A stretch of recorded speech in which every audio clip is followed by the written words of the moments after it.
Hello friends, welcome to Earth Vimarsh. If you like the content of these videos, you can show your support by subscribing to the channel. In this video, I am going to summarize the chapter 7, that is Reveal Preference. This is the outline of the chapter. I'll be starting off with a brief background from previous chapter discussions. Then I'll be introducing the concept of reveal preference based on the underlying assumptions. Then we digress our focus to another theme of the chapter, that is the index numbers. And finally, I'll be presenting a brief summary. So let's begin.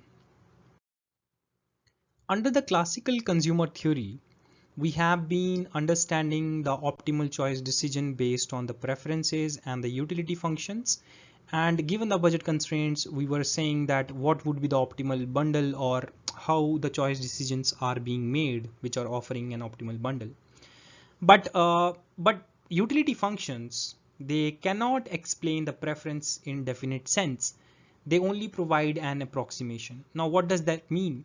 So far, we have been denoting our utility function in mathematical terms. Like for example, a Cobb-Douglas utility function of the form good 1 to the power a to the power b. This is the basic representation of the preference mapping under Cobb-Douglas utility function.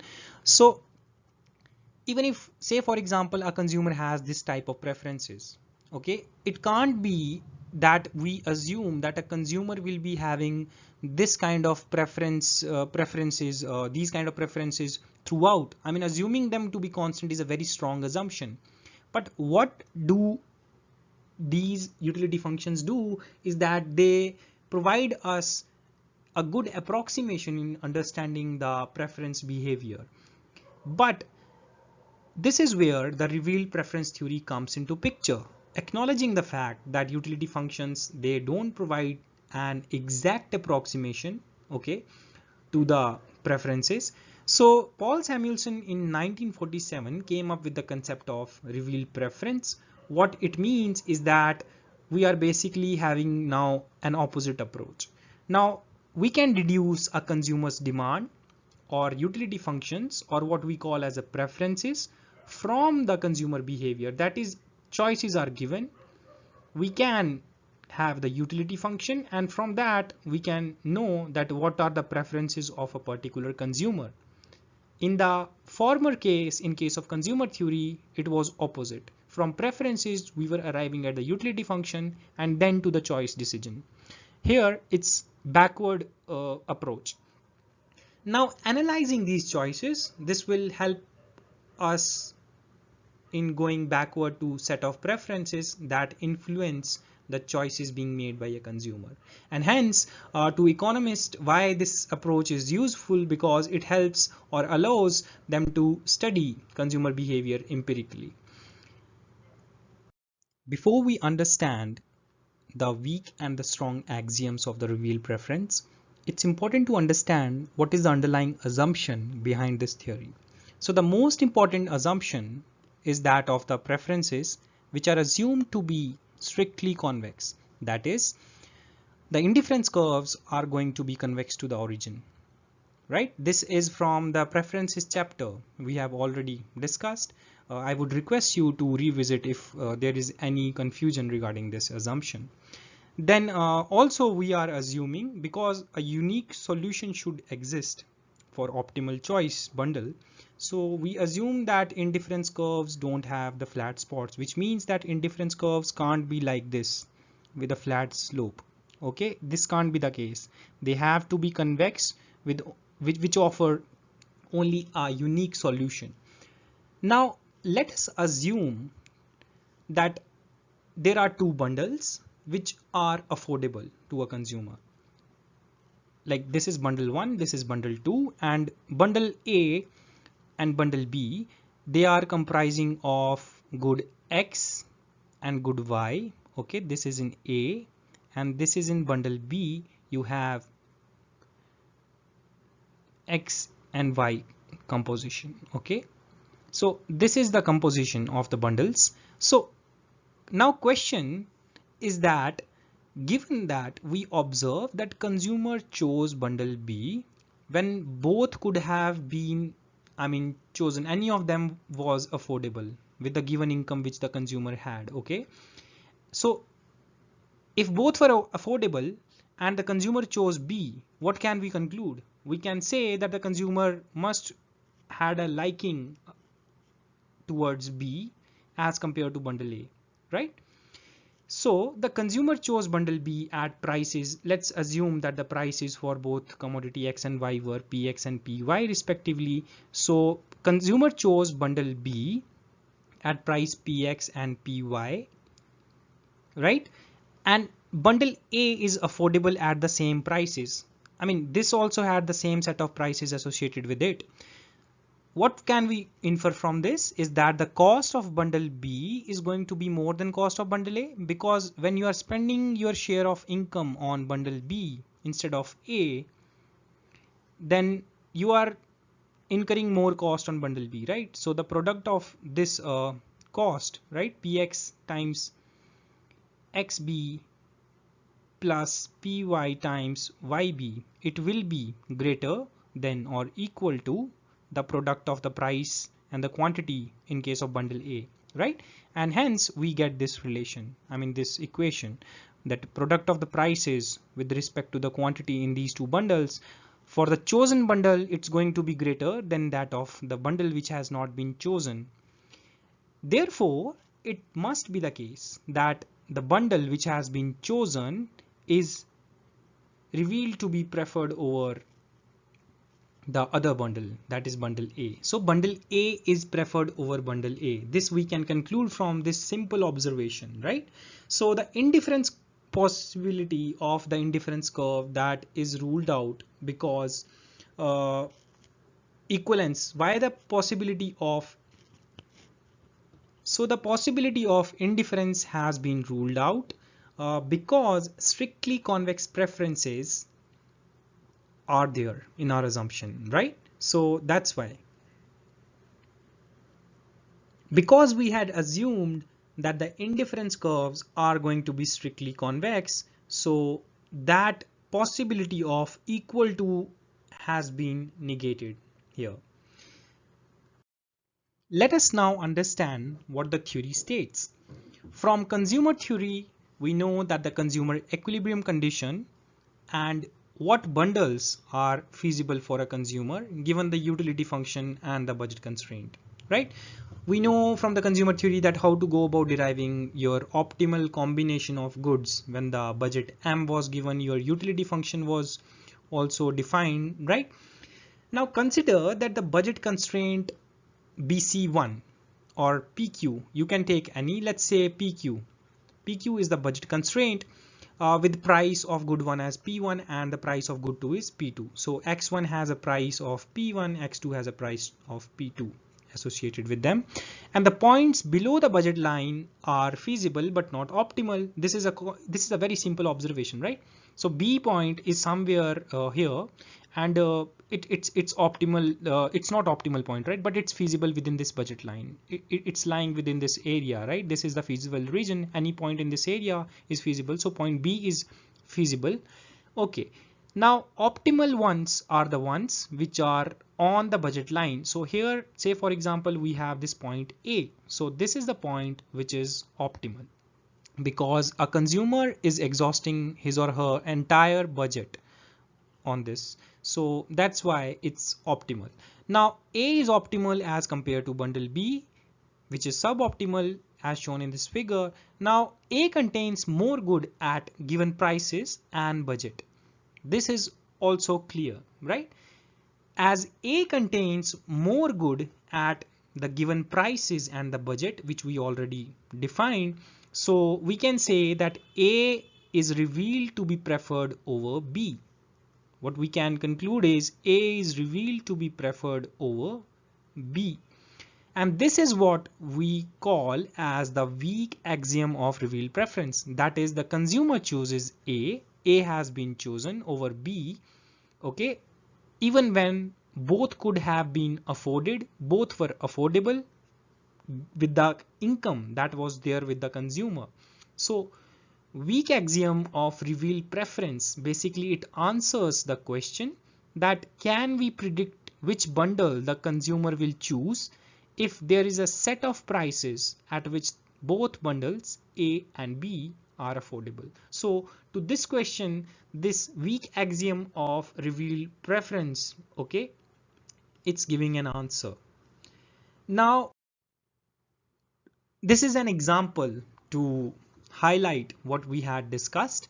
So suppose that the price of two goods were 1 and 2, okay, and the consumer chose the bundle which is in a way that it's 1, 2 units of goods. When the prices of the goods, that is Q1 and Q2, it changes to 2, 1, the consumer chooses another bundle which is comprising of these two goods with the values 2, 1. I mean, these are the units. So is the behavior consistent with the maximizing behavior of utility? Okay, utility maximization behavior, is it consistent with that or not? Let's see. Now at price, I mean before the price change, what is happening, the cost of the X bundle, it's simply the product of price into quantity. So we are simply multiplying the price with the quantity, okay, and this 2 with this 2, so we are getting 5. Likewise for Y, we are getting this, right? So cost of bundle Y is 4 and this is 5. Y bundle is affordable because consumer spent 5 on X, okay. Consumer chose this bundle, okay, even though Y is affordable, it's cheaper, right? It cost 4 units, I mean in terms of the currency, and it's 5 units here. And since Y bundle is affordable but the consumer chose bundle X, we can say that X is directly revealed preferred to Y, okay. X is directly revealed preferred to Y. This is how we denote. Now at the other set of quantity which we have said that if it's changing, so we again calculate the cost of bundle X and Y. What we get is that cost of bundle Y is 5. Now X bundle is affordable because its cost is less than that of the Y bundle, but the consumer chose the bundle Y, right? And this is a violation of the weak axiom, as this is not consistent with the model of maximizing behavior, right? So this is about the example.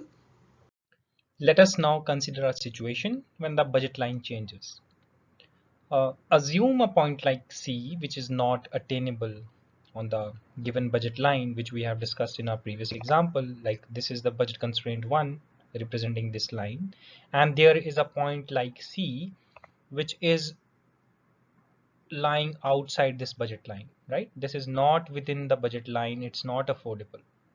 All right, but A was affordable initially, we know, and B was also affordable. A was being chosen. But now what happened, as a consequence of change in the price of X1 and X2, let's say that X1 became expensive and X2 became cheaper. What happens as a result is that we get a new set of budget line, which is given as this BC2, you can name it. This is BC2. This is the new budget line BC2, which has point C on the budget line, and this is your point A, which was on the previous budget line, and the point B also now is on the budget line. Now what happens as a consequence is, based on the weak axiom, we can conclude that our C bundle is being preferred over A, and our B bundle is also being preferred over A. This we can directly infer from this figure, right? But what about the relationship between C and B?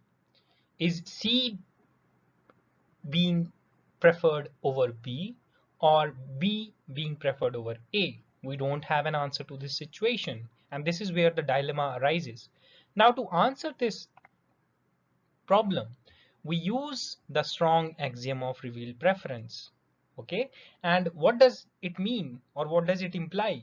So what this axiom does, basically an assumption, what it does is that it adds the element of transitivity.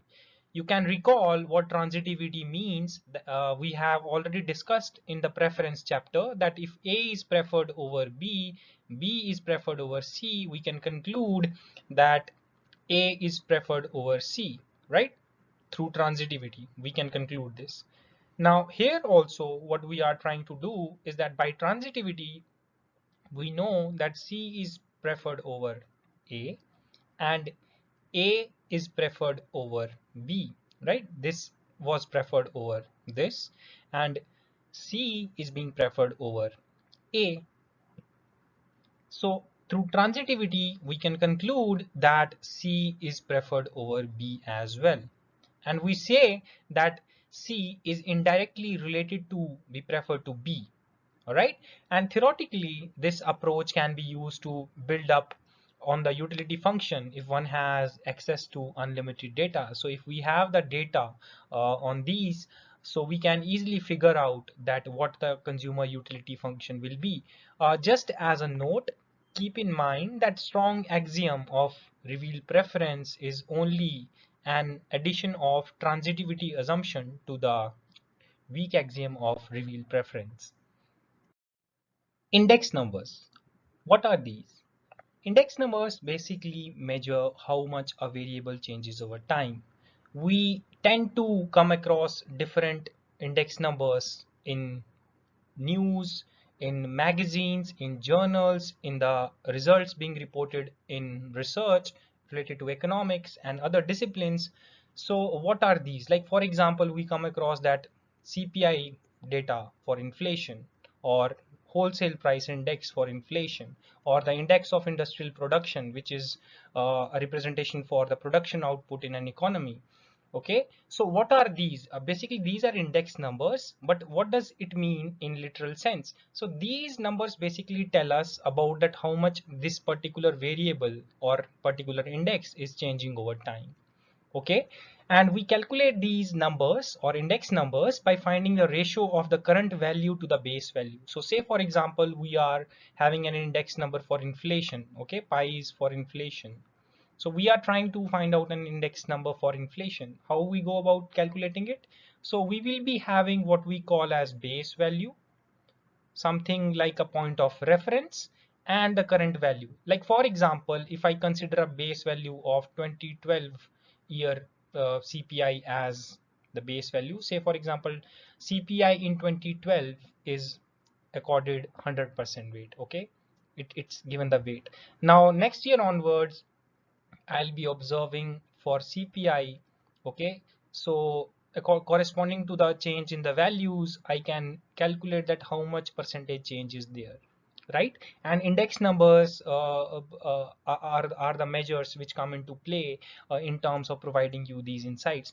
To define based on Ronald, index numbers are a quantitative measure of growth of prices, production, inventory, and other quantities of economic interest. Now, what are the characteristics of these index numbers?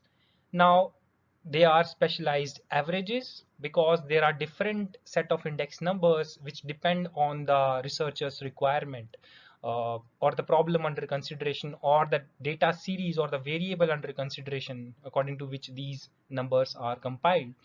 And they measure, okay, the change in the level of a particular phenomena. Like I said, that for production or for inflation or per se any other variable, they are used, and they measure the effect of change over time. And primarily they are used in policy making, like I said, to gauge the movement in the variables like inflation, output, etc. And they tend to reveal the trends and the other tendencies which are there in a particular variable under consideration. Now, there are certain problems also associated with index numbers when we are trying to build, measure, or study the index numbers. So the choice of the base period, or what I mentioned as a reference period, is very important. Then the choice of an average is very important. The choice of an index, because there are n number of measures which are available, different type of measures to calculate an index number. So the choice is very important depending on what particular variable we are considering to study. Then the selection of the constituents of a particular index again is a daunting task, so it can be problematic if that is not taken care of.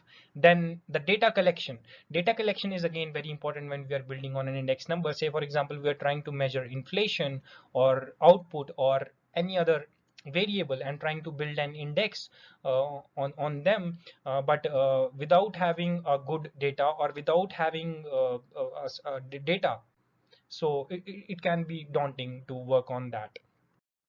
Now, what about the type of different indices or the index number? So we have different set of methods. So first one is Laspier's method. What it essentially emphasizes on is that it's basically a method of weights, wherein we are determining the weights based on the quantities. Okay, so what it does, you should notice in the formula that we are taking the weight, okay, in a way that our quantity is fixed here, right, in the numerator as well as in the denominator, right? So when we are fixing the quantity, okay, and figuring out the weight, that is what the Laspier method is telling us. But in the Pache method, what happens is that the weights of the current year are used as the base year or as a reference period in constructing the index. So the weight of the current year are being used here. So this is Q1, which basically implies Q naught is implying the base year quantity. Q1 implies the current year quantity. Now what's the difference? Say for example, this is for period 2010 and this was the base year. If 2010 was is equal to 100, so 2010 was equal to 100, so this is 2011. Let's say this, you have an yearly data. Okay, so this is the current year. Now in this case, you should observe that here we are figuring out the weights based on the current year. Okay, weights of the current year are being used as the base year in calculating the index of whatever variable is under consideration. Now, another type is that of Dorbish and Bowley's method, which basically is taking the mean of the previous two index numbers, that is Laspier's and Pache's index. Okay, so we get from the mean of those two indices this index. Okay, now the Fisher's ideal index, what does it imply? So it's simply the geometric mean of Laspier's and Pache index numbers. So it's simply taking the square root of the product of the two indices which we have discussed. Now, as an example, there is a problem. So given below are the prices of quantity data with price quoted in kg, okay, rupees per kg, and production in quintals. So we are supposed to find the Laspier's, Pache, and the Fisher's ideal index. I would request you to pause the video and try to figure out the indices. Now you can change the year also. You can assume it to be 2020 and 2021 or any period. So accordingly, what we get as a solution is this. So first of all, what we are doing is that we clearly define what are the prices, okay, then the quantity, then the quantity and price in the current year. Okay, this is in the base year price and base year quantity, and this is in the current year. Okay, and then we find the products, right, and finally we plug them into the formulas to get the measure of the index. So this is the solution which you can tally with your answers. So this is about the index numbers. Now as a summary, we have seen that if a bundle, okay, is chosen by a consumer when other could have also been afforded with the same set of income which a consumer had, then we can conclude that the first bundle is revealed to be preferred to the second bundle when the consumer decided to buy the first bundle. Now, if the consumer is always choosing the most preferred bundles he or she can afford, this means that the chosen bundle must be preferred to the bundles that were affordable but weren't chosen, right? This is what we were emphasizing through the weak axiom as well. Now, observing the choices of the consumer, they allow us to recover or estimate the preferences that lie behind those choices. And the more choices we observe, the more precisely we can estimate the underlying preferences that are generated through those choices. So the weak axiom of the revealed preference, or the WARP, and the strong axiom, that is SARP, are necessary conditions that consumer choices have to obey if they are to be consistent with the economic model to have an optimal decision making in terms of the choice. So this is about this chapter. In the next video, we'll be taking up the concept of price and cost theory. If you like the content of these videos, do subscribe to our channel to show support and also on other social media platforms. Have a great day.